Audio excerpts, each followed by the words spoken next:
Olá a todos, sejam muito bem-vindos à nossa aula. Essa aula é um pouquinho extensa, porém, vocês não precisam assisti-la de uma vez só. Vocês podem assistir e no momento em que vocês voltarem para a plataforma, vocês conseguirão ter início da onde vocês pararam. Então, vocês não ficam perdidos como se fosse uma videoaula no YouTube, por exemplo. Então, isso é uma facilidade que nós temos na nossa plataforma. Nós temos vários assuntos a tratar durante essa aula, e eu peço que vocês fiquem atentos, e caso haja alguma dúvida, vocês têm logo abaixo a aula um quadro onde vocês podem colocar as dúvidas de vocês, ok? Bom, vamos iniciar então. Vamos lá. A auriculoterapia, ela também é chamada como acupuntura auricular, e nós temos duas escolas da auriculoterapia. Ela nasceu na China há milhares de anos, inclusive antes de Cristo, e posteriormente foram desenvolvidas muitas pesquisas na escola francesa, e foi onde houveram as comprovações científicas dessa prática, que já era milenar. Bom, existem algumas diferenças entre essas duas escolas. Não se pode dizer qual escola é melhor, qual diferença digamos que deve ser seguida, qual contraponto, né, é o mais importante. E sim, isso vai partir de cada terapeuta. Então, por exemplo, eu posso falar a respeito de como que eu vou dizer? Eu posso ser mais adepta a uma escola do que a outra, e isso não faz de mim uma profissional melhor ou pior. Assim como eu também posso aderir às duas escolas, aos dois ensinamentos, que é o que eu costumo fazer. Mas isso fica a critério de cada um. O que ocorre, uma pequena diferença, já que eu posso dizer logo de início, é que na acupuntura auricular, quando a gente fala da acupuntura auricular da China, nós temos um microsistema, ou seja, o nosso corpo, ele está dentro da orelha, ok? E isso é uma coisa muito fundamentada, até porque dentro da neurociência, né, que é um dos meus estudos, nós vemos realmente essas ligações, e isso tudo é muito sério. E na auriculoterapeuta da escola francesa, o que ocorre? Os órgãos, eles são divididos de maneira diferente. Quando a gente visualiza na auriculoterapia francesa, a gente verifica que, por exemplo, eu vou passar aqui para vocês, nós temos aqui o olho, por exemplo, ele está aqui, olha, nessa parte da orelha. Nós temos o corpo humano, ele é dividido, ele é todo fragmentado. Nós temos aqui o olho, aqui nós temos o pé, a mão, ou seja, o corpo humano ele é fragmentado de uma maneira bem diferente da auriculoterapia que é apresentada na medicina chinesa. Porque na medicina chinesa nós devemos aqui um corpo humano completo, e o desenho ele é completo. Então, essa é uma das diferenças, ok? Então, vamos voltar lá e a gente vai estudar isso com mais profundidade depois. Deixa eu tirar daqui, vamos para o próximo.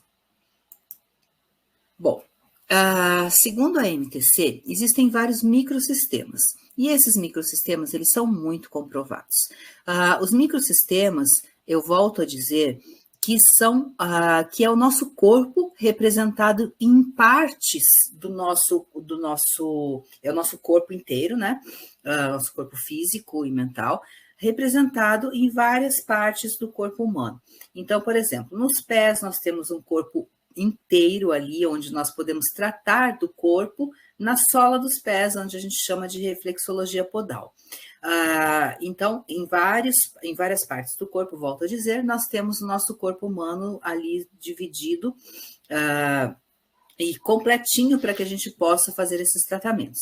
Então, os microsistemas, segundo a medicina tradicional chinesa, ou a medicina tradicional, a diferença é que A medicina tradicional, a medicina chinesa, ela foi a primeira escola de medicina que aconteceu na China, que houve na China, e com o passar dos anos, houveram outras escolas que nasceram e essas escolas passaram a chamar serem chamadas de medicina tradicional chinesa. Entrou o tradicional aí no meio dessa história.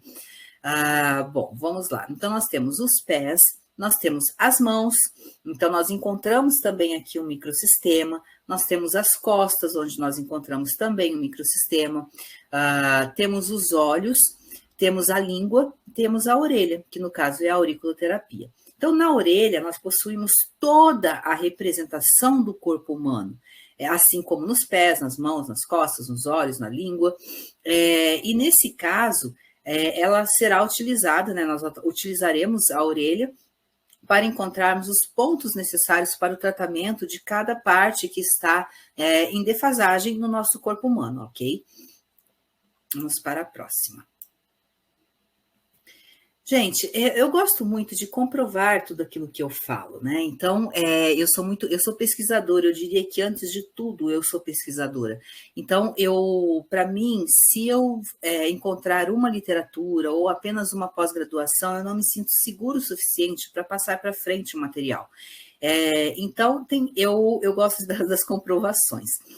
Então, aqui, por exemplo, eu coloquei algumas questões importantes e curiosidades para vocês se sentirem seguros daquilo que vocês estão fazendo, assim como no decorrer do curso, eu costumo colocar para vocês casos clínicos que já passaram pelas minhas mãos e que foram solucionados de uma maneira, digamos que totalmente...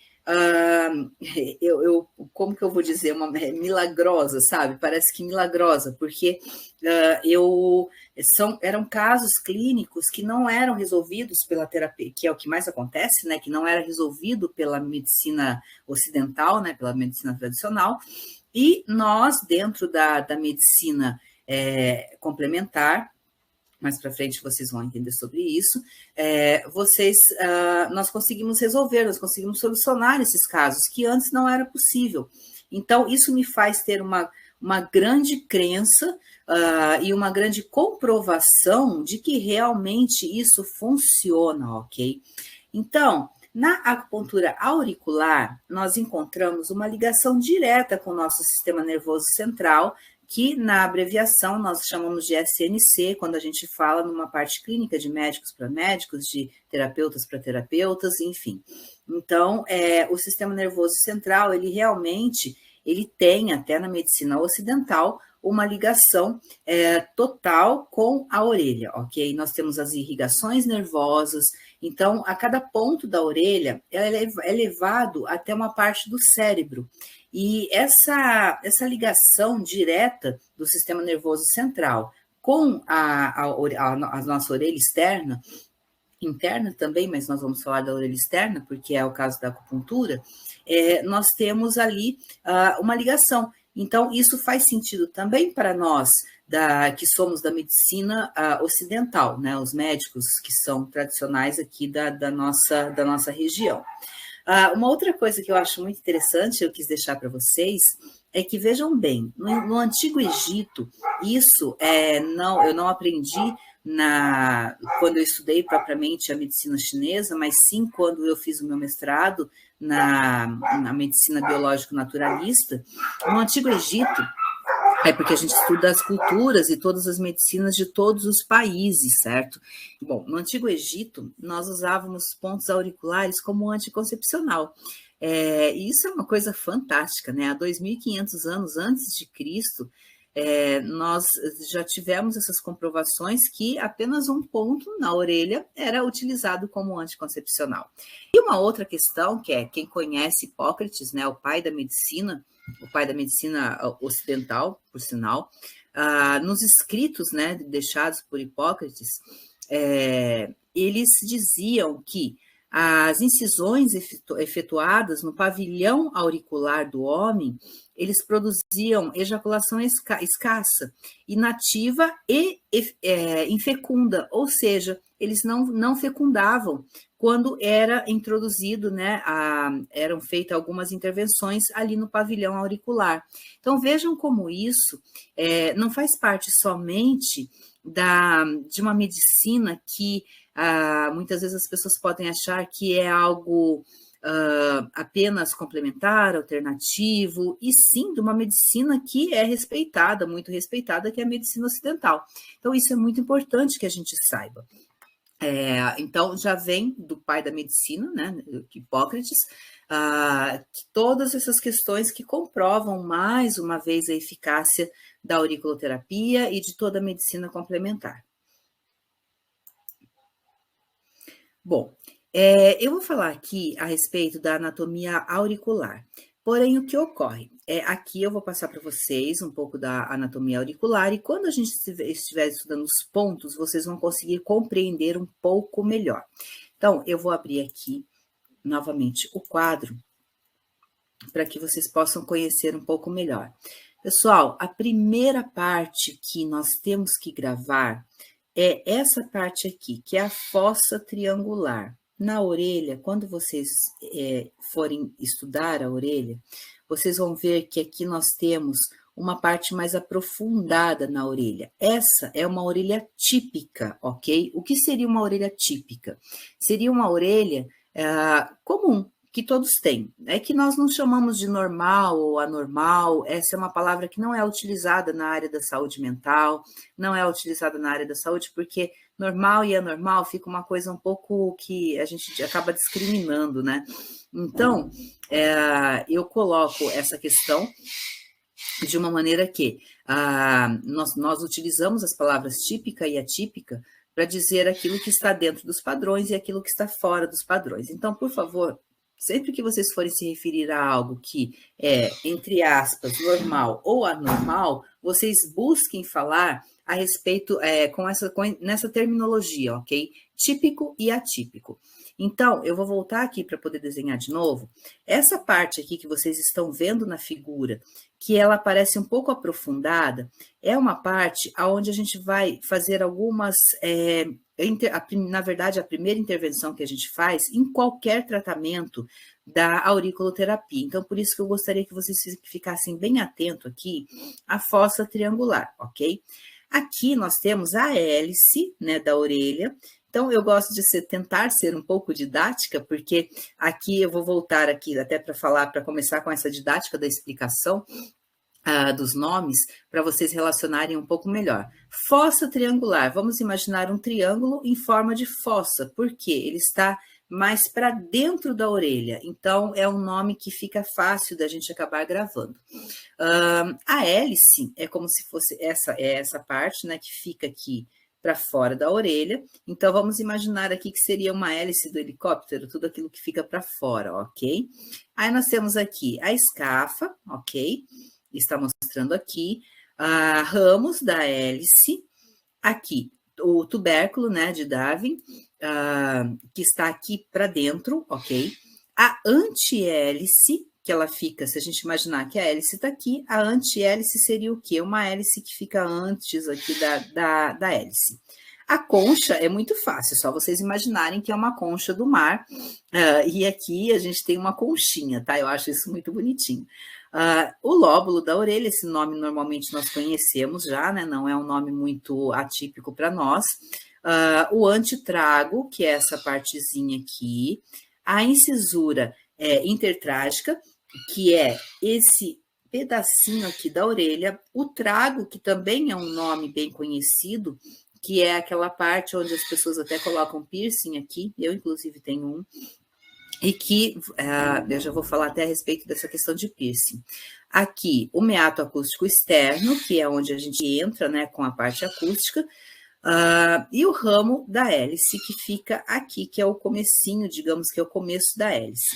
Voltando a falar a respeito de piercing, uma questão que surge muito entre as pessoas é o seguinte, tem muita gente que pergunta, É real essa questão de eu colocar um piercing em um lugar que eu preciso de um ponto? Sim, é real.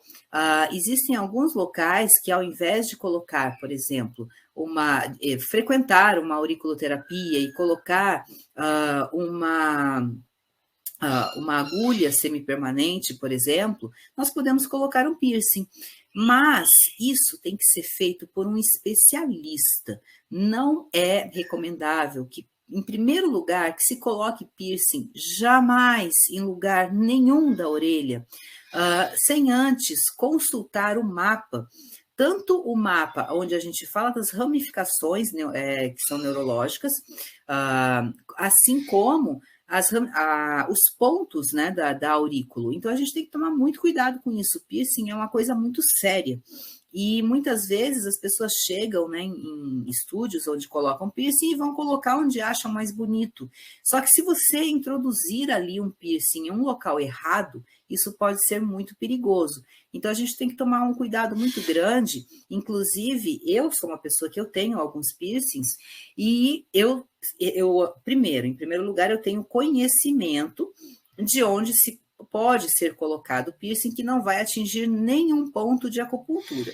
E, em segundo lugar, eu vou até esse estúdio que eu coloco, propriamente dito, quem coloca esse piercing em mim é uma enfermeira que tem todo o curso de auriculoterapia, que tem todo o mapa da auriculoterapia, e ela conhece muito bem, assim como eu tenho esse conhecimento, nós unimos os dois conhecimentos e nós sabemos aonde exatamente nós podemos colocar ou não um piercing. Então, fiquem muito atentos a essas questões, e é uma coisa que vocês podem alertar até os seus pacientes a respeito disso, ok? E quando alguém perguntar se pode colocar um piercing em um local que é um local que seria de um ponto de acupuntura, sim, pode. Mas vejam bem que quando você coloca um piercing, porque uma pessoa sofre de enxaqueca crônica, que sofre de um tipo de patologia pulmonar, por exemplo, como pessoas que têm rinite alérgica, bronquite, e a gente sabe que essa patologia é crônica e a pessoa pode introduzir ali, pode fazer um tratamento com um piercing, isso é recomendável. Agora, por exemplo, se uma pessoa chega para a gente e diz assim, olha, nesse momento eu estou passando por uma ansiedade, posso colocar um piercing ali? Não tem necessidade, porque a gente está falando de uma patologia aguda. O que é uma patologia ou psicopatologia aguda ou crônica? Crônico é aquilo que vem se desenvolvendo a um longo prazo e que permanece conosco a longo prazo. Então, aí vale a pena a gente fazer um furo. Agora, aquilo que é agudo é o quê? Do dia para a noite desenvolveu uma dor muito grande, e essa dor vai passar, consequentemente, rapidamente. Então, essas duas diferenças é algo que também tem que ser relevados no momento de colocar ou não um piercing, ok? Então, vamos passar para o próximo slide. Gente, vamos lá. Existem, assim, algumas disfunções e desequilíbrios no corpo e na mente. Nós que somos especialistas em psicossomática, né, em medicina psicossomática, que nós temos várias especialidades além de toda essa medicina, vamos colocar assim, de medicinas pontuais, né? Porque dentro da medicina biológico-naturalista, dentro da naturopatia, dentro da medicina chinesa, quando eu falo de medicina biológico-naturalista, é uma medicina que engloba todo o conhecimento mundial de todas as medicinas, certo? De tudo que foi se desenvolvido, não só na China, mas na Índia, no Egito, tudo aquilo que foi feito durante a vida e que trata durante a nossa existência e que continua tratando de psicopatologias, como a fitoterapia, por exemplo, continua tratando não só de psicopatologias, né, que eu sou muito acostumada com a área da saúde mental, embora eu também seja da área da saúde física. Então, são questões que foram desenvolvidas no mundo e que até hoje são utilizadas com efeito que nós podemos comprovar, ok?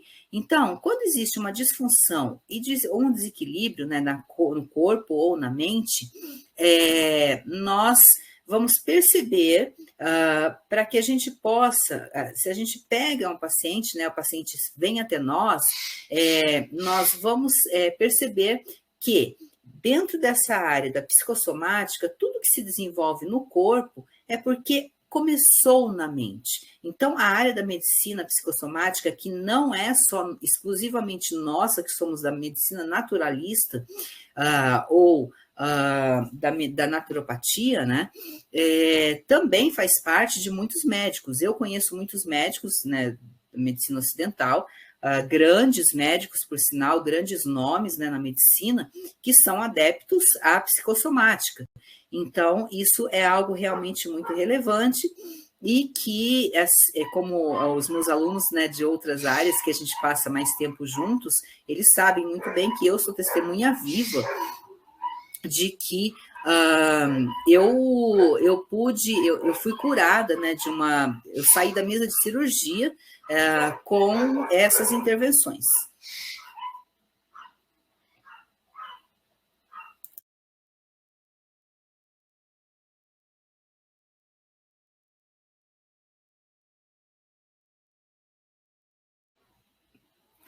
Bom, então vamos lá. Eu posso dizer que eu fui.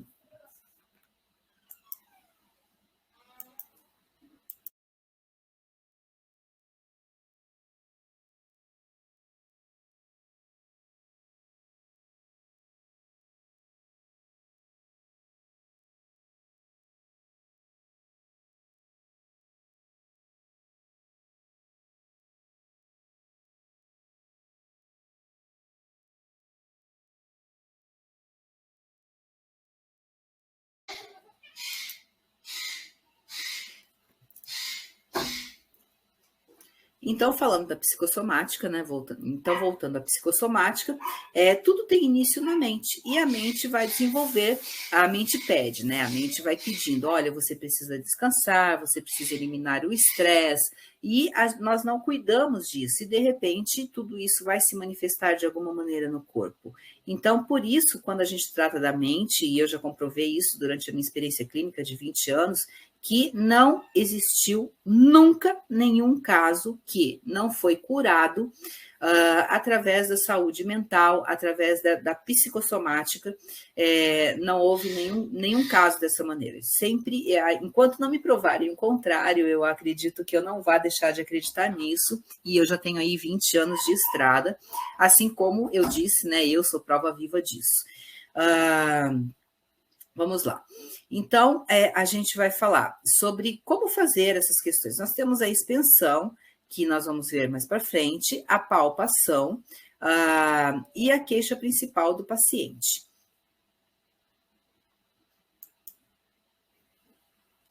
Gente, agora a sequência da avaliação na acupuntura auricular. Primeira coisa que nós vamos fazer é ouvir atentamente a queixa principal do paciente.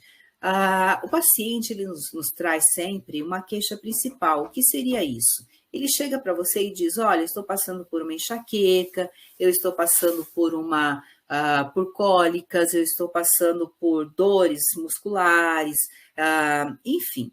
Ele vai trazer para nós uma queixa principal. Só que além dessa queixa principal, existem também outras comorbidades que o paciente acaba apresentando e que com o tempo a gente vai desvendando e a gente vai conseguindo cuidar do paciente como um todo.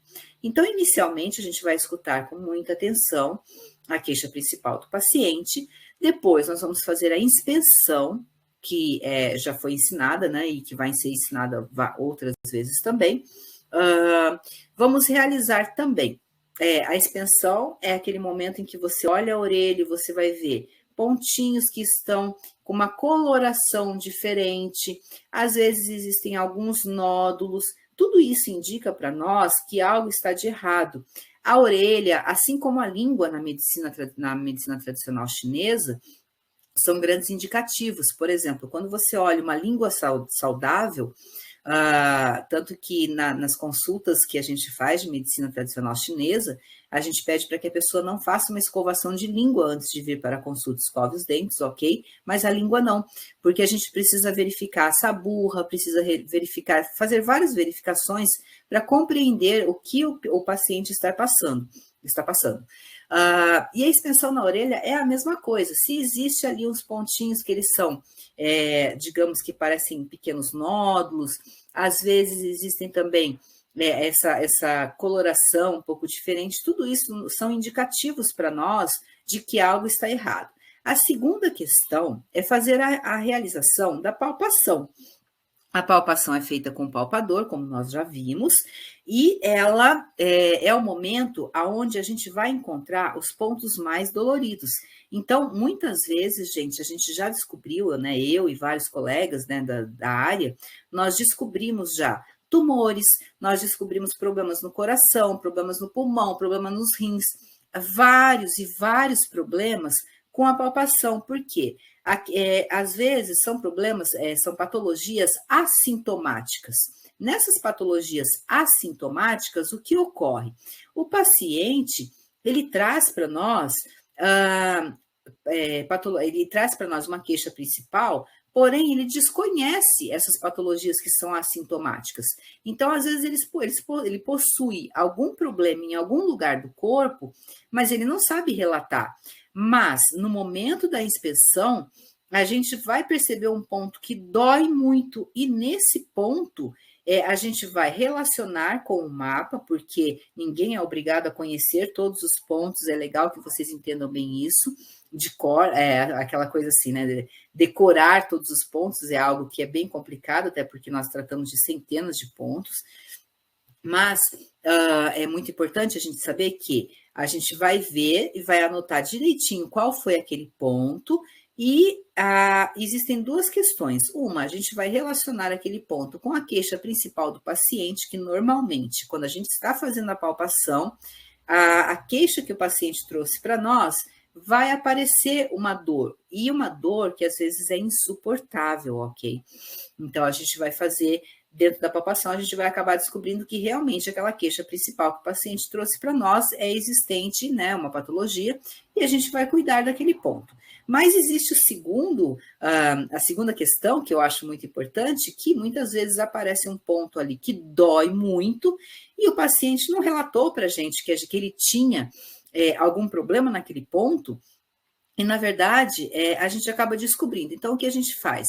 Nosso procedimento é fazer o encaminhamento para que esse paciente procure um médico até ocidental, né, um médico da medicina ocidental, para que verifique o que possa estar acontecendo. E, em todas as vezes que isso aconteceu, nós realmente tivemos a comprovação de que realmente o paciente, infelizmente, estava com aquela patologia que foi detectada ali naquele momento da palpação e naquele ponto que realmente doeu, ok? Então, uma outra questão nós não trataremos nesse momento, né, da utilização do localizador eletrônico de pontos, porque existe também um localizador eletrônico.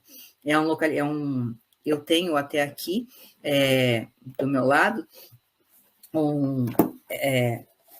deixa eu tirar para vocês verem. Esse daqui é um aparelhinho que você vai passando, e o que ocorre?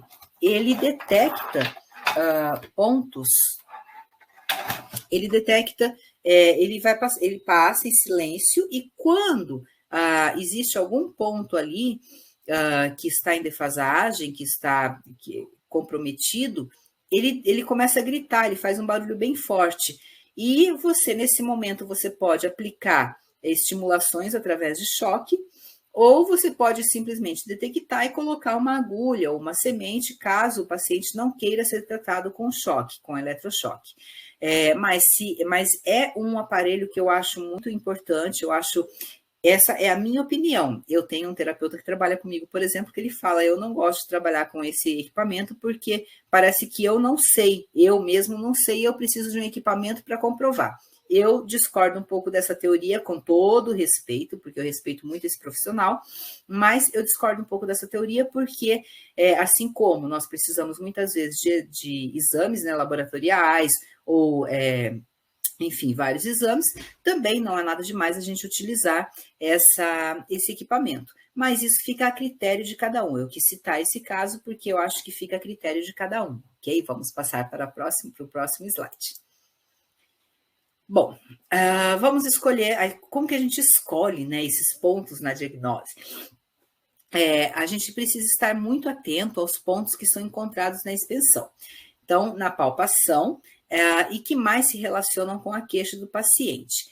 Gente, uma grande dica: quanto maior a dor no ponto da palpação, mais correta está a localização do ponto. Então, muitas vezes a gente faz assim: a gente encontra uma dor, e aí a gente vai passando o palpador bem próximo a esse local da dor, para ver se a gente encontra algum ponto que dói mais do que aquele que a gente tinha encontrado a dor, ok? Então, por exemplo, eu vou colocar a minha mão, eu fiz uma palpação aqui na orelha e o paciente reclamou de dor. O que eu vou fazer aqui? Eu vou chegar e vou aproximando o palpador ao redor desse ponto para ver se eu encontro algum ponto que doa mais do que esse. E é o ponto que mais dói aonde eu vou fazer a punção ou aonde eu vou fazer, onde eu vou colocar a semente, ok? Existe uma outra questão também muito importante a ser falada, é que a gente busca, né, deixar a marquinha com o palpador, a gente busca deixar a marquinha com... a gente aperta mais o palpador, deixa a marca e faz a punção, ou ou coloca a semente, o cristal, enfim, aquilo que a gente for utilizar. Agora, o que ocorre é o seguinte: normalmente, esses pontos que têm algum tipo de problema, ele já fica marcado com mais facilidade. Isso eu acho muito interessante. Então, ele já marca com mais facilidade. Você encosta e ele acaba ficando vermelhinho. Então, é muito interessante isso também.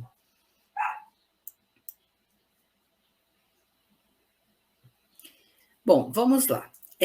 Agora, existem 3 pontos iniciais para todo o tratamento. Qualquer tratamento que você for fazer, é muito importante que alguns autores chamam de triângulo cibernético. Eu costumo chamar de pontos indispensáveis. Enfim, cada um chama de um nome, ok? Esse triângulo cibernético, ele foi dado por um autor, Dr. Roberto, que ele foi um dos desenvolvedores e pesquisadores desses pontos. Então, ele é utilizado para promover todo o equilíbrio emocional do paciente. Como a gente está falando de um equilíbrio onde eu preciso ter tanto o equilíbrio,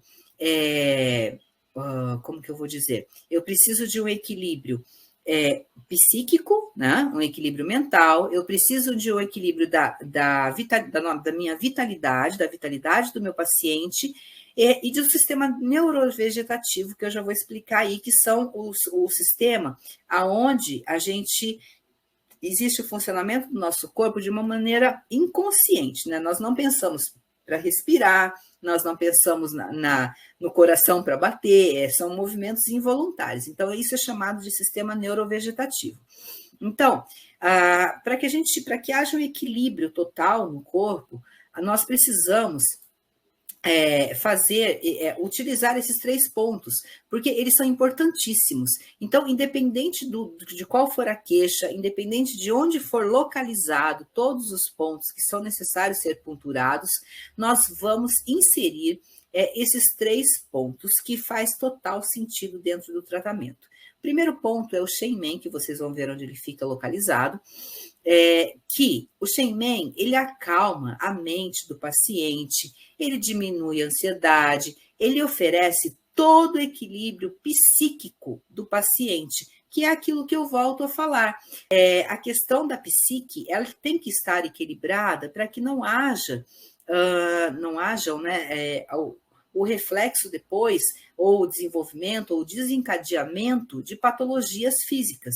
Então, é muito importante que, independente da queixa principal ser de uma patologia física ou mental, o Shenmen, ele vai cuidar de tudo isso. Então, é muito importante que seja aplicado uma semente ou uma agulha, enfim, no Shenmen do paciente. E, normalmente, gente, vocês vão perceber que o paciente de vocês, ao receberem essa aplicação, vai ter duas consequências, vamos colocar assim. Primeira, aliás, uma consequência e um fato. O primeiro é o fato é que sempre quando você aperta o Shenmen, normalmente, sempre não, né? Normalmente, eles reclamam de dor. E a parte que quando você aplica esse ponto, o seu paciente já entra no estado de relaxamento. E no estado de relaxamento tão profundo, às vezes, depois que ocorre toda a sessão e a gente coloca os pontos, que às vezes se o paciente está de carro, a gente tem que solicitar ele que aguarde um pouco no consultório e não pegue um carro para dirigir, porque ele perde um pouco, sabe? Ele fica sonolento, ele perde um pouco da cognição. Então, assim, ele fica bem, bem tranquilo, relaxado, então é um pouco perigoso que ele dirija. Então, é algo que a gente tem que tomar bastante cuidado. A gente tem que ficar bem atento a isso e o resultado, quando a gente vê, e o próprio paciente vê que acontece, que tem esse resultado, ele acredita cada vez mais, e nós também, é uma questão de verificar, né, o que acontece.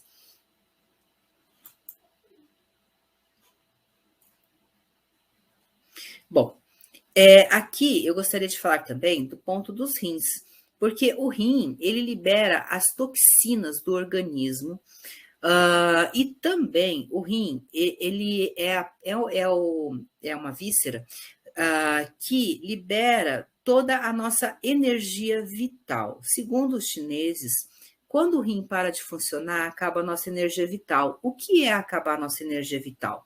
É o momento em que a gente morre, é o momento que a gente deixa de estar vivo. Acabei fazendo uma redundância aqui, mas até para reforçar isso, né? Então, a nossa energia vital é a nossa própria vida, e isso é algo realmente muito importante. Então, o rim é muito importante que a gente coloque um ponto, né? Faça puntura nos rins, para que a gente possa manter essa energia vital. Isso é algo muito importante para todos nós. O terceiro ponto seria o ponto simpático. O ponto simpático é o que comanda, como eu disse já, o sistema neurovegetativo. O sistema neurovegetativo, ele harmoniza as funções inconscientes, que seria a respiração, pressão arterial, os batimentos cardíacos. Então, esse ponto, ele faz a harmonização em tudo aquilo que acontece dentro do nosso corpo de maneira inconsciente. Como eu disse para vocês já, os batimentos cardíacos, a respiração, tudo aquilo que a gente não tem consciência de que a gente está fazendo, a gente não precisa pensar para fazer. Então, ele é um ponto muito importante também, porque daí ele vai equilibrar o coração, respiração, ele vai nos equilibrar. Então, esses pontos também é muito interessante para a gente utilizar para pesquisas nossas, ok? Então, por exemplo, você quer saber se realmente funciona a auriculoterapia, você quer comprovar para alguém que a auriculoterapia funciona, use esses 3 pontinhos, você vai ver o resultado e a pessoa vai ficar muito feliz já com isso. Além do que, vocês podem utilizar também com pessoas que procurem vocês simplesmente por uma curiosidade de conhecer o que é aurículo.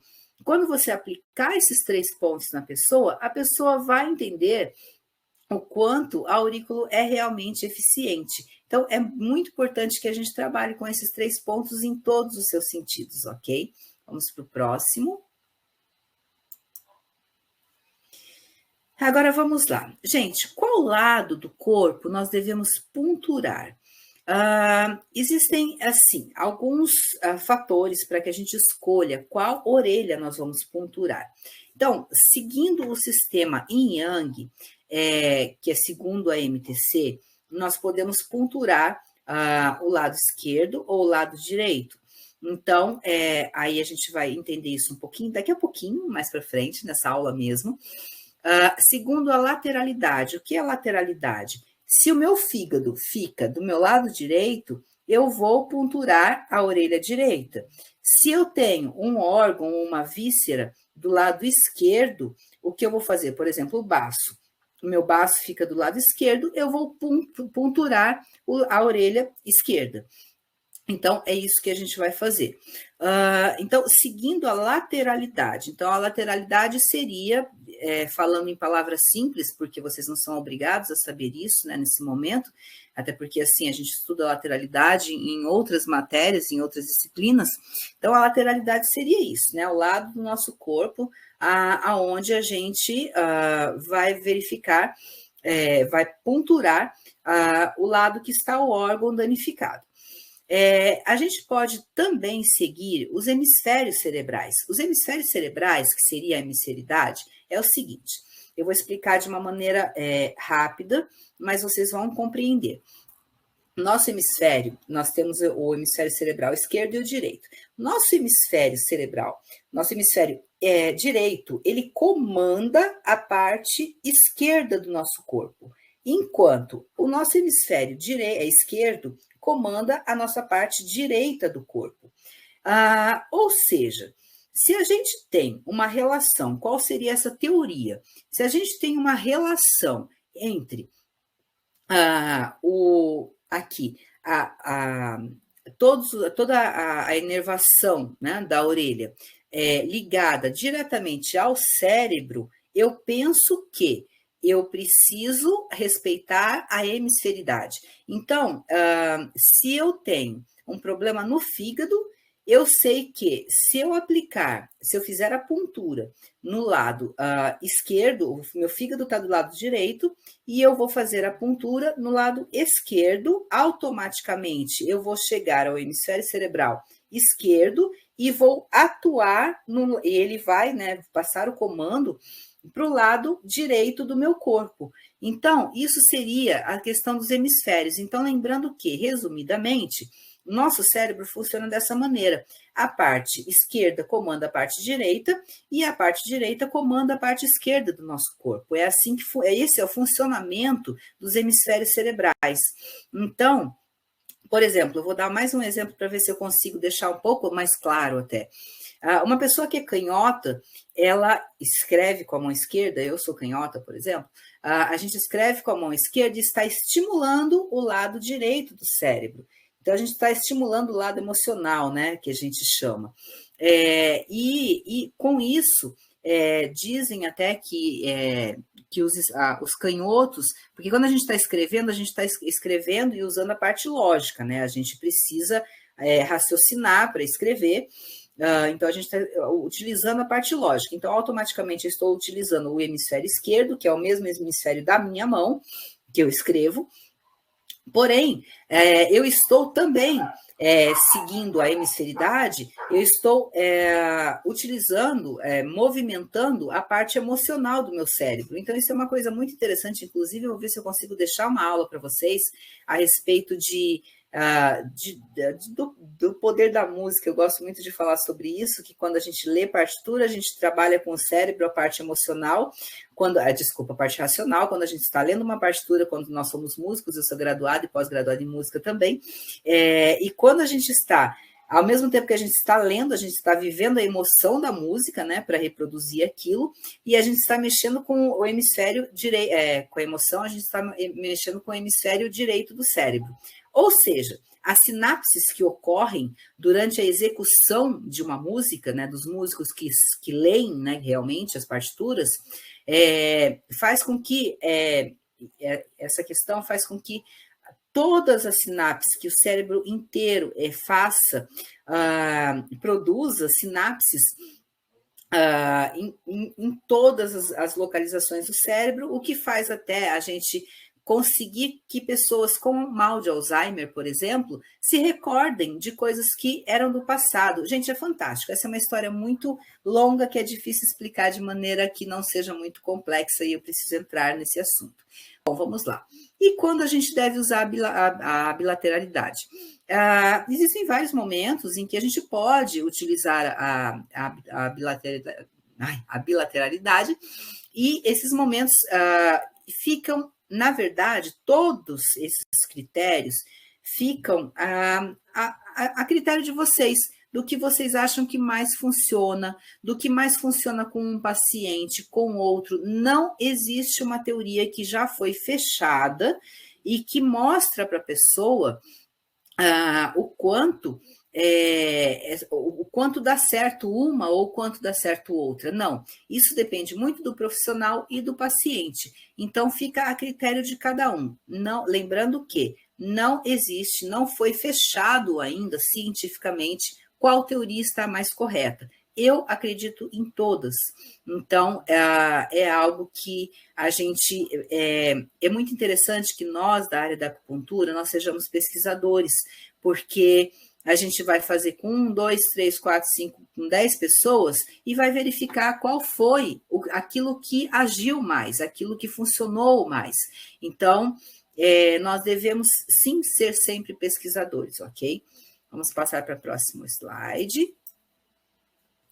Bom, existem também alguns pontos assistentes, né? Que são os pontos, por exemplo, da analgesia, relaxamento muscular, tensão emocional, fígado yang, que faz parte da raiva, ansiedade, frustração, e a gente sabe que tudo isso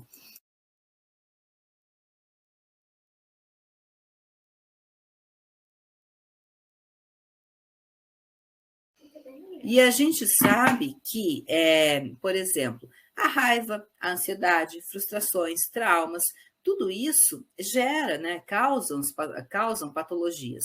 Então, o fígado também é um ponto assistente para nos ajudar. A ansiedade, o ponto da ansiedade também nos ajuda muito.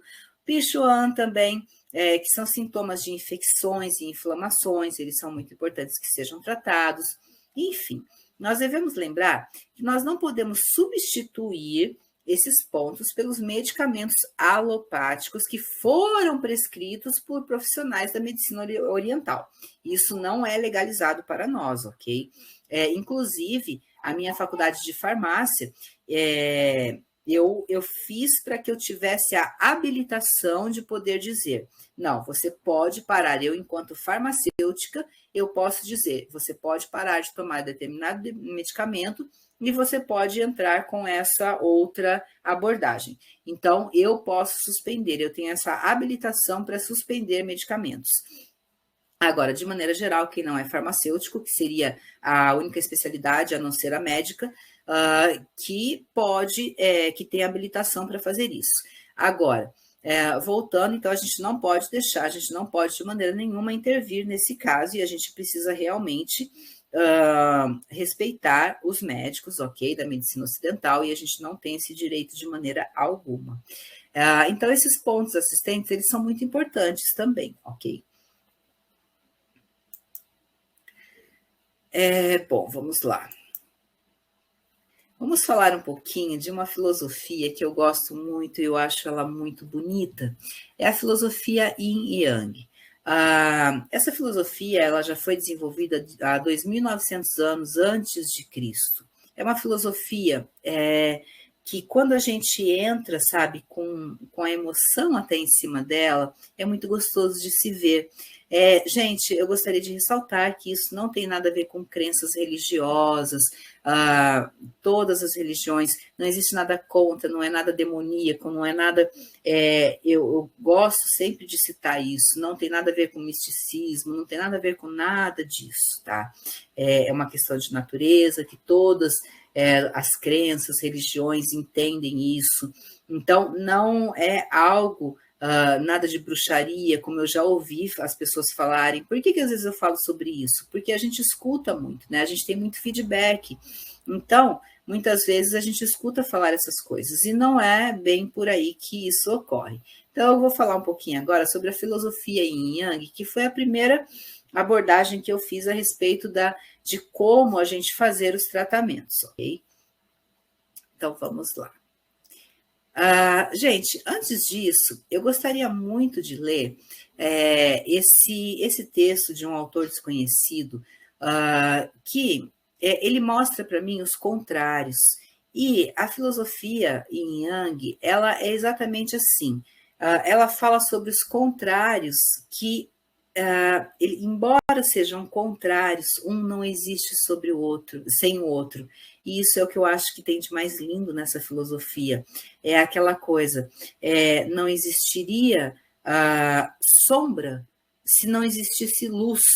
Então, por exemplo, quando a gente está no momento da vida onde a gente vê sombra, onde a gente só vê escuridão, aonde a gente não vê uma luz no fim do túnel, a gente tem que pensar em uma coisa muito simples e linda, que é, se existe essa sombra, em algum lugar existe luz, porque se não existisse luz, não haveria sombra. Então, é muito bonito a gente pensar dessa maneira, porque é uma maneira que faz com que a gente tenha força de cada vez mais ir para frente, que se a gente puder transmitir isso, as pessoas têm mais força cada vez mais para lutar contra aquele momento de sombra. É só um momento, é só um local que você se encontra. Porque se você está num local sombrio, você pode ter certeza, existe um outro local onde tem uma luz, porque se não tivesse luz, essa sombra não existiria, certo? Então vamos lá. Eu vou falar para vocês, vou ler para vocês esse texto, que eu acho um texto muito bonito e significativo. Nós só temos consciência do belo quando conhecemos o feio. Vocês percebem que se a gente não conhecesse aquilo que é feio, a gente não tomaria consciência do belo. Então é importante a gente conhecer o que é feio, porque a partir daí nós vamos compreender o que é belo.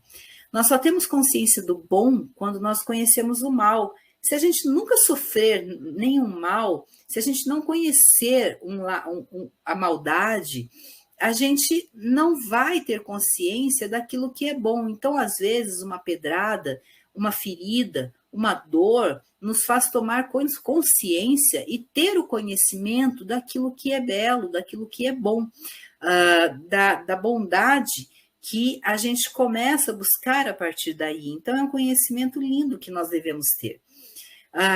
Porquanto o ser e o existir se engendram mutuamente. O fácil e o difícil, eles se completam. O grande e o pequeno, eles também são complementares. O alto e o baixo, eles formam um todo. O som e o silêncio formam a harmonia. Se não fosse na música, se não houvesse o som e o silêncio, né, o que a gente chama de pausa, e as notas, sons positivos, negativos, né, valores positivos e valores negativos, não haveria música. A música precisa de uma pausa. A vida precisa de uma pausa. Muitas vezes nós precisamos de uma pausa para a sobrevivência.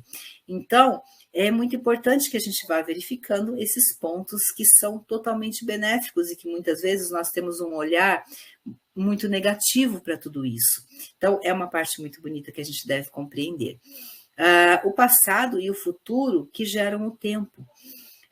Eis porque o sábio age pelo não agir. E ensina sem falar. Aceita tudo que lhe acontece, porque é dentro dessas questões que a gente aceita aquilo que acontece com a gente, que a gente desenvolve a sabedoria. Sabedoria, gente, lembrando que sabedoria não é estudo, sabedoria não é graduações e mais pós-graduações, sabedoria é algo que vai muito além de tudo isso. A sabedoria a gente aprende com a vida, a gente pode aprender com grandes sábios, a gente pode aprender com os mais velhos, filhos, né, devem aprender sempre com os pais, com os avós. Então, a sabedoria é uma coisa maravilhosa. E eu acredito muito que, por mais estudo que eu tenha na vida, se eu não tivesse a sabedoria, infelizmente, eu não seria nada. Então, eu acho que, assim, não que eu seja grande coisa, né, mas, assim, eu quero dizer que a sabedoria, para mim, é muito importante. Onde eu estava... E ensina sem falar, aceita tudo que lhe acontece. Produz tudo e não fica com nada. Isso é lindo, porque se a gente quiser produzir e ficar com aquilo, a gente vai morrer com aquilo. O mais bonito que tem na vida é a gente produzir para poder doar, a gente produzir para poder passar para frente. Aquela frase, né? Conhecimento guardado é conhecimento morto. Do que valeria eu passar uma vida estudando e não passar para frente isso? Não, eu preciso plantar sementes, e essas sementes precisam produzir árvores, e essas árvores vão produzir novos frutos, e tudo isso vai se proliferar e vai cada vez mais ir para frente e passar todo o meu, digamos assim, todo o sofrimento que eu tive durante uma vida, todas as renúncias que eu fiz durante uma vida para poder estudar, Se eu morrer com aquilo e se eu não quiser passar de maneira integral para vocês, se eu quiser ficar guardando segredinho, porque tem muita gente que faz isso, né? Falar assim, não, eu sou boa naquilo, eu vou guardar só para mim. Não, porque daí a hora que eu morrer aquilo acaba, e aí foi em vão todo o meu estudo. Então a gente deve, né, passar tudo aquilo que a gente produz, a gente deve passar para frente. Então, o sábio, ele tudo realiza e ele nada considera seu. Então, é aquela coisa, a gente procura realizar, e eu, por exemplo, sempre que eu saio do meu consultório, me perdoem, as pessoas, eu tenho muito respeito por todos, então me perdoem as pessoas que não têm essas crenças, mas eu saio do meu consultório e eu agradeço a Deus pela sabedoria que Ele me deu, e quando eu chego no meu consultório, eu peço a Deus sabedoria, para que eu possa realizar o meu trabalho com sabedoria, porque sem a sabedoria, como volto a dizer, eu não consigo, por mais estudo que eu tenho, eu acho que vai faltar alguma coisa sempre, né? Então, o sábio, ele realiza tudo e nada ele considera seu, e é assim que eu vejo o meu trabalho. Eu não considero que seja o meu trabalho, a minha capacidade, Claro, eu me dediquei muito, mas eu preciso de mais do que isso. Então, eu acho isso muito importante. O sábio, ele tudo faz e ele não se apega à sua obra. Isso é uma outra questão muito bonita, né? A gente não tem um apego àquela obra, a gente simplesmente quer divulgar e quer passar para frente. Então, isso é muito importante. Ele não se prende aos frutos da sua atividade. Então, é aquela coisa, sabe? Se tiver que vir aplausos, se tiver que vir agradecimentos, uma coisa que eu sempre falo para as pessoas é assim, eles chegam falando muito obrigado e gratidão e Deus te abençoe, eu falo assim, eu sempre falo uma coisa, eu digo assim, eu vou pedir para você não me agradecer e vou pedir para você lembrar do que eu fiz por você, e se um dia alguém precisar de você, faça o mesmo. Só lembra disso, você vai estar sendo muito mais... esse agradecimento vai estar sendo muito mais valioso para mim, se eu souber que você está passando para frente e não deixando ele morrer em um simples, não é que é simples, né? Sempre é carinhoso, é muito lindo, muito gostoso de escutar, mas em um simples muito obrigado. É muito importante que as pessoas passem para frente aquela corrente que eu chamo a corrente do amor. Você um dia faz uma coisa por uma pessoa e não pede de volta, não, só pede para que ela faça por outra, e assim a gente vai tocando vários corações. Deixa eu diminuir um pouquinho a câmera para pegar tudo aqui. Então, o sábio, ele termina a sua obra, ele está sempre no princípio, e por isso a sua obra, ela prospera. Então, a gente tem que entender também essa questão, tá ok? Eu espero que vocês tenham gostado desse texto, dessa reflexão, porque ela foi muito importante, não essa reflexão em si, né? Isso são atitudes minhas desde muito cedo, desde muito nova, e eu encontrei esse texto por um acaso, e eu achei que ele bateu muito com essas questões que eu penso e com a filosofia do Yin Yang, que vocês vão entender agora, ok? Então, vamos lá. Dentro da filosofia, né, da medicina tradicional chinesa, nós somos um microcosmo. O que seria isso? Um mundo pequeno, abreviado, né? Um mundo bem abreviado. Nós seríamos o quê? Cada um de nós somos uma miniatura do universo, ou seja, uma vez eu escutei uma frase que eu achei muito linda, que foi, eu não me recordo agora quem foi que disse, mas foi um palestrante, e ele disse assim, ele falou, nós não somos Deus, mas nós somos filhos de Deus. Então, a mesma coisa para quem acredita no universo, para quem tem outras crenças. Nós podemos não ser o universo, mas nós somos parte dele, uma partícula dele. E o microcosmo é exatamente isso, nós temos o mundo em nós, nós somos um pedacinho ali do mundo, né? E um mundo resumido dentro de nós, ou seja, todos os poderes que existem no universo, nós temos dentro de nós. E esse poder, a cura faz parte disso, a felicidade, o nosso poder da mente, tudo isso faz parte dessa questão do universo. Bom, e agora vamos lá, a filosofia, né?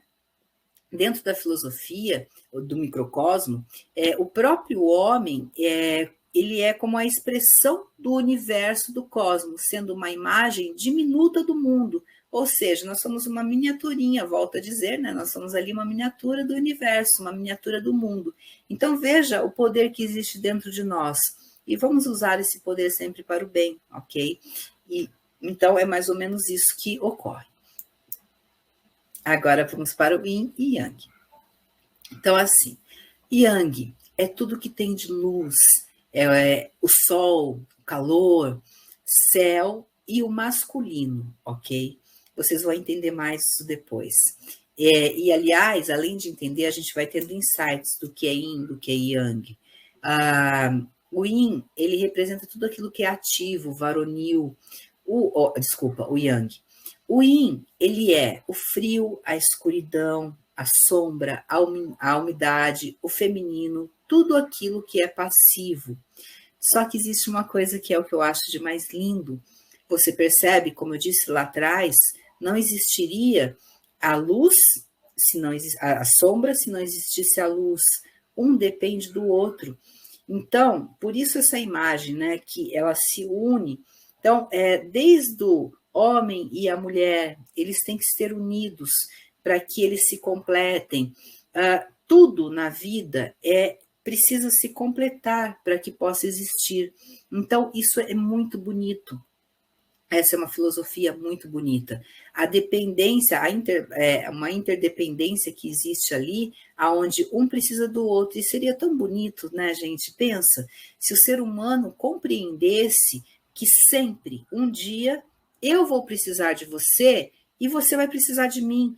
Então, quando a gente pode oferecer para a pessoa algo, a gente tem que entender que eu estou oferecendo, claro que sem oferecer com segundas intenções, porque um dia eu vou precisar, não é isso, por favor, entendam bem. A gente tem sempre que pensar que a gente não pode sair pisando nos outros, sabe? Isso é muito feio, porque aquele que pisa, pisa, aquele que usa o outro como escada, aquele que tem más atitudes, aquelas pessoas que não vivem numa paz, sabe, numa união, elas têm que compreender que, poxa, hoje sou eu que estou aqui sofrendo, mas hoje é a outra pessoa que está sofrendo, mas um dia pode ser eu e eu posso precisar dela. Vamos buscar, né, essa questão da harmonia, eu acho uma coisa tão linda. Então, tudo que é belo, tudo que é bom, tudo que une, é fantástico. E a paz vem para dentro de nós. Quando a gente começa a ter essa compreensão, a gente começa a viver um sentimento de paz muito gostoso. E aí, depois, eu passo para a área, né, da psicanálise, que a gente sempre fala, aquelas pessoas que fazem o mal, normalmente elas estão se sentindo mal. Aquelas pessoas que nos prejudicam, elas estão com problemas, porque pessoas que não têm problemas, não que existam pessoas que não tenham problemas, mas pessoas que sabem lidar com os problemas e vivem em paz com seus problemas, conseguem assimilar e resolver de determinada maneira, elas não vão descontar nos outros. Então, vocês podem ter certeza, se alguém está te causando problemas, se alguém está te criando problemas, ela está com algum problema, porque pessoas que estão em paz, elas não criam problemas para ninguém. Então, fiquem atentos a isso, porque é uma maneira que a gente tem, uma filosofia de viver, não é uma filosofia Yang, tá bom? Foi algo que eu coloquei aqui, que eu acrescentei nesse meu discurso, nessa aula, para que vocês entendessem que muitas vezes a gente fica chateada com determinadas ações dos outros, mas na verdade essas ações são porque eles mesmos têm problema e não nós, entende? Então a culpa não é nossa e é muito importante que a gente compreenda isso. Bom, vamos passar para o próximo slide. Gente, aqui eu coloquei um pouquinho da tabela, tá bom? Yin e Yang. Então, o Yin já está no escuro, né? É o negativo, a noite, o passivo, a lua, intuição, frio, aquilo que é suave, feminino. O Yang Vendo aquela coisa do positivo, do dia, do ativo, do sol, a lógica, o que é quente, o que é duro, o que é masculino. Então, a gente pegando palavras e mais palavras, a gente vai compreendendo cada vez mais o que é o yin e o que é o yang. E o mais importante de tudo isso é sempre lembrar que um depende do outro. E isso é muito bonito, que um não existe sobre o outro, sem o outro.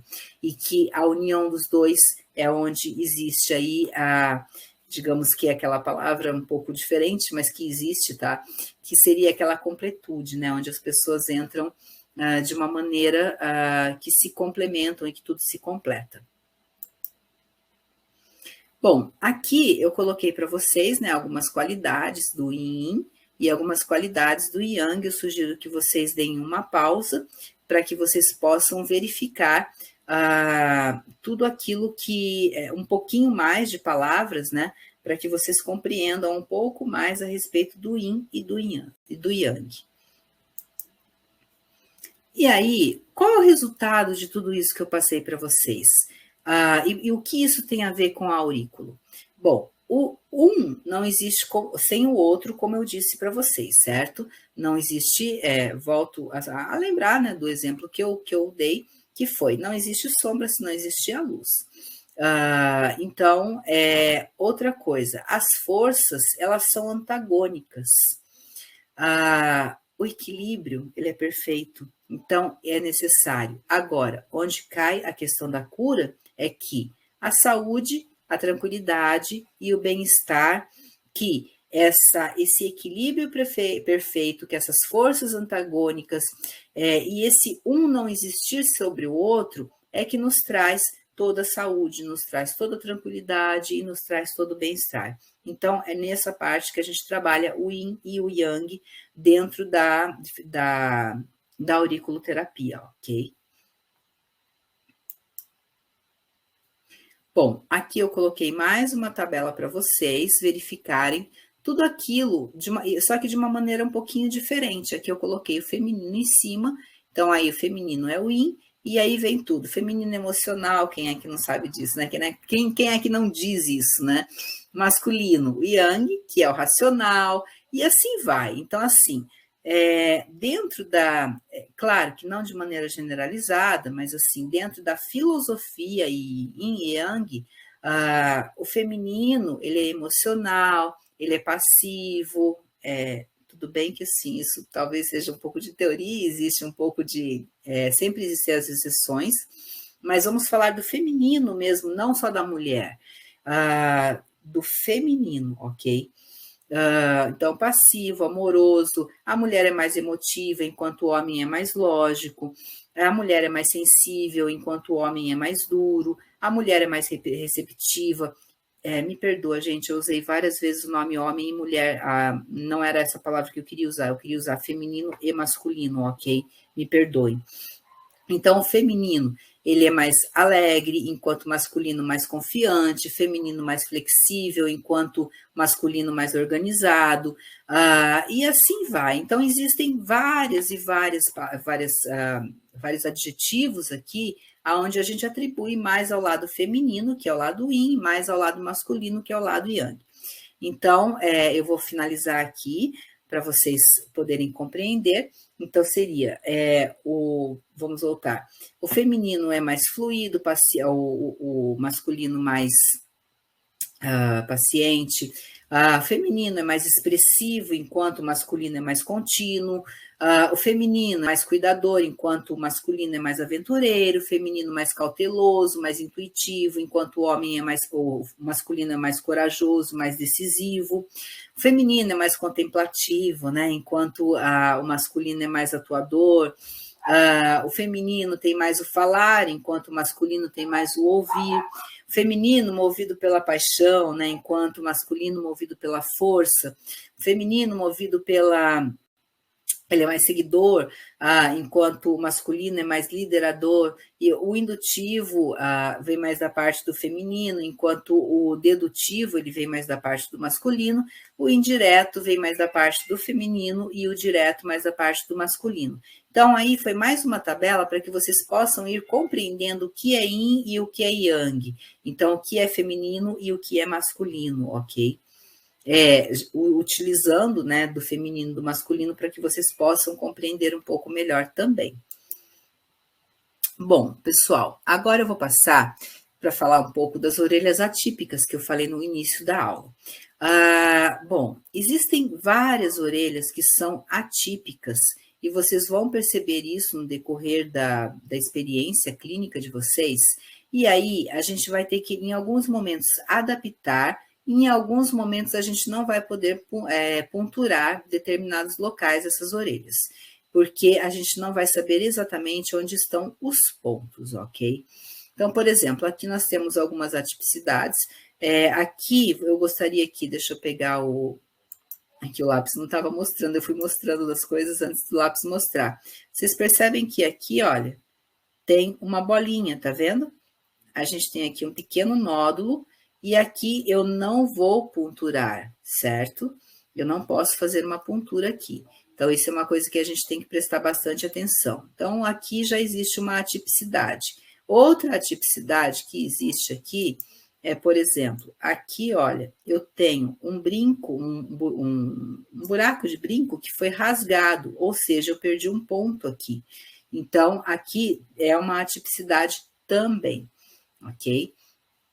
Então, existem várias questões das orelhas atípicas. Existem também outras que são bem mais atípicas, já de maneira morfológica, até de nascimento, e as orelhas que são mais assim, de pessoas mais idosas, que existem também algumas, digamos que, deformidades, não seria uma palavra muito gentil de eu usar, mas algumas alterações já devido ao tempo e à idade.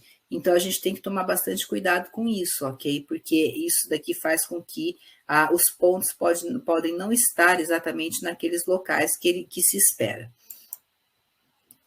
Aqui, eu tenho eu esqueci de dizer também que existem orelhas de lutadores que a gente vê que elas são bem inchadas, né? Então, a gente não consegue encontrar os pontos dentro dessas orelhas, a não ser que a gente vá fazendo no sistema de palpação, e aí a gente sinta ali uma dor, aí ok, não tem problema nenhum.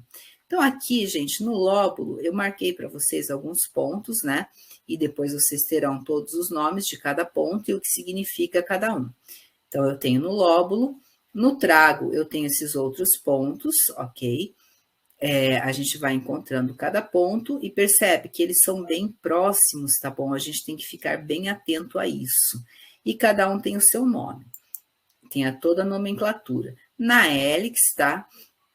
Então, a gente tem aqui na raiz da hélix, no tubérculo de Darwin, e a gente tem aqui, a gente vai tendo a demonstração aqui de todos os pontos também. O antitrago, né, incisura intertragnosa, que fica aqui e fica aqui. Esses pontinhos brancos significam que são as bolinhas que estão por dentro, tá? Os pontos que estão por dentro da orelha. Atrás da orelha, no dorso da orelha, nós também encontramos vários pontos, ok? Que eles podem ser ponturados e que também nós devemos fazer toda a inspeção e toda a parte da... nossa, me deu branco no nome. É que nós podemos fazer a inspeção com o palpador, isso, a palpação.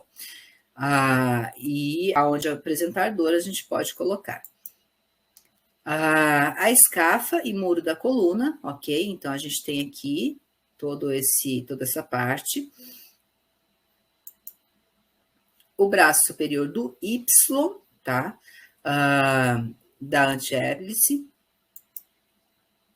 Aqui nós temos a antihélice, temos o braço superior e inferior do Y, da antihélice também, e a fossa triangular. Lembra da fossa triangular que eu falei para vocês? Eu usei uma analogia aqui, que seria o quê? Uma fossa com um símbolo, né, triangular. A concha superior, é onde eu tenho aqui alguns pontos também. A concha inferior, é onde eu tenho mais pontos. Aqui eu também tenho a fossa triangular e braço inferior do Y da antihélice. Todos esses pontos, eu quero dizer para vocês que todos esses pontos que eles foram colocados aqui, vocês vão ter a nomenclatura deles, dentro do curso também, vocês vão ter a nomenclatura, o que eles significam, e tudo mais para que vocês possam compreender. Mas aqui eu fiz questão de colocar esses pontos para que vocês tenham essa compreensão. Bom, gente, essa aula eu finalizo por aqui e nós nos vemos o mais breve possível. Inclusive, eu convido vocês a fazerem parte de outros cursos que nós temos, às vezes, gratuitos dentro da plataforma. Temos também outros cursos que complementam todo o conhecimento e convido vocês a participar do meu canal, que é onde eu hospedo, eu deixo algumas aulas livres, como, por exemplo, essa aula, ela não está livre no meu canal, porque vocês pagaram por ela, eu tenho apenas algumas aulas livres, mas eu deixo lá e nós estamos cada vez mais postando mais vídeos a respeito de toda a medicina, né, biológico-naturalista, saúde mental, relacionamentos. É um canal onde nós falamos sobre filosofia, nós fazemos debate, nós temos vários e vários ensinamentos ali que podem ser muito importantes para vocês. Então, eu agradeço muito a presença de vocês em mais uma aula e logo, logo nós nos vemos novamente, tá bom? Um grande abraço, que Deus abençoe vocês e obrigado por estarem aqui conosco. Até a próxima.